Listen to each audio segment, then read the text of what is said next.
This idea of soft skill, it's implied that it means it's not as important. But I'm going to tell you from past guests, I've talked to a CEO that's talked about creating high performance leadership teams.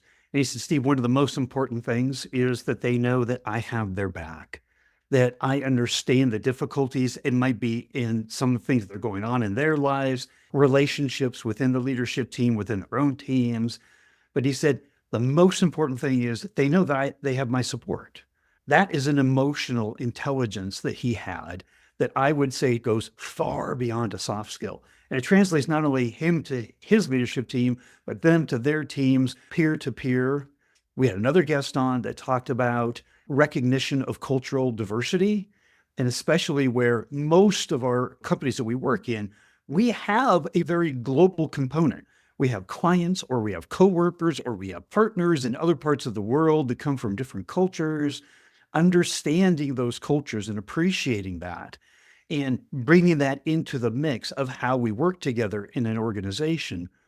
I wouldn't call any of these that we're talking about here soft skills. I'd say that they were like very strong leadership skills that were front and center, along with the skills to actually required to do the job. So I just wanted to put that on the table as I think what you're talking about here is so important. I wanted to underscore that.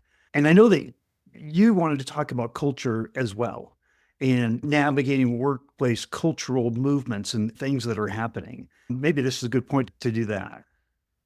Yeah, I think that first, in order to talk about understanding culture and the macro, we have to make it really clear that emotional intelligence starts with you.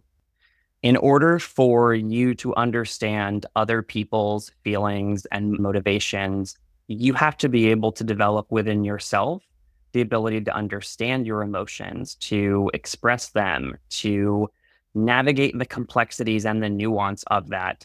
And I won't give a litany of examples of how one can go about that. I think that's probably another topic, but I would say it's incredibly important. And I don't know that if we value that internal journey culturally in the workplace or otherwise right now. And it's just important to remember that it starts with you, because once you can relate to yourself emotionally, you will be able to deepen your pattern recognition abilities and be able to understand what's going on in the room.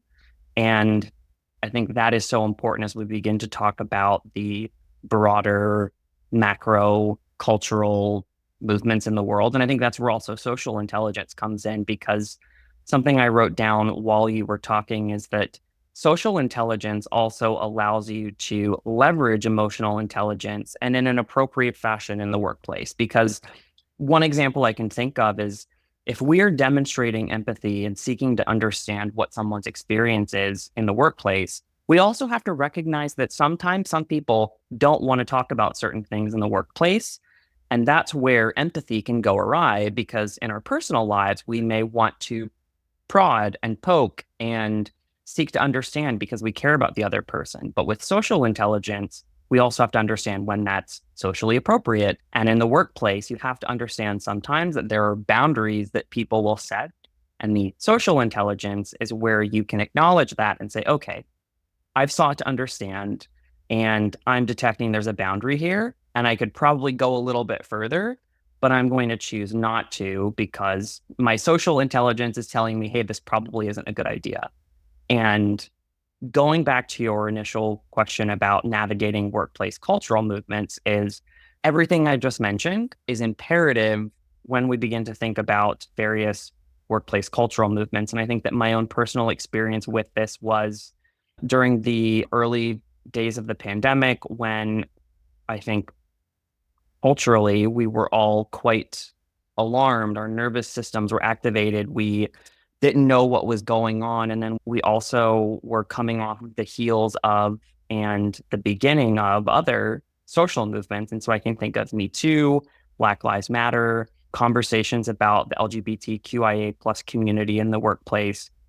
And all of this started to trickle out into social media. And I think that the line between the corporate world or the work world began to become a conversation that was much more embedded within the cultural zeitgeist. And I can think specifically of the Great Resignation that became a trend on social media. And I think for the purpose of this conversation around empathy and accountability, for leaders, it is about understanding what is going on socially and culturally so that leaders can maintain a sense of understanding of how different people are feeling about different things.